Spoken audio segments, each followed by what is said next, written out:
Napakaganda ng umaga ngayon. Ang kapal ng hamog. Hello, good morning. So plano namin ngayon na magbuko salad kami. So antay lang namin ng 9 at alas 9 na nga. Pinakyat ko na yung kapatid ko para kumuha ng buko. Dahil yun ang plano namin. Kagabi pa namin plano to.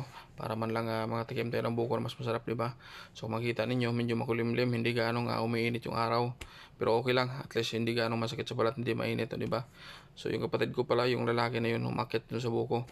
So nakakuha na kami ng buko nga. Doon kami sa dulo nakakuha sa kabilang puno. So hinakot na namin to dahil dito namin bibiyakin.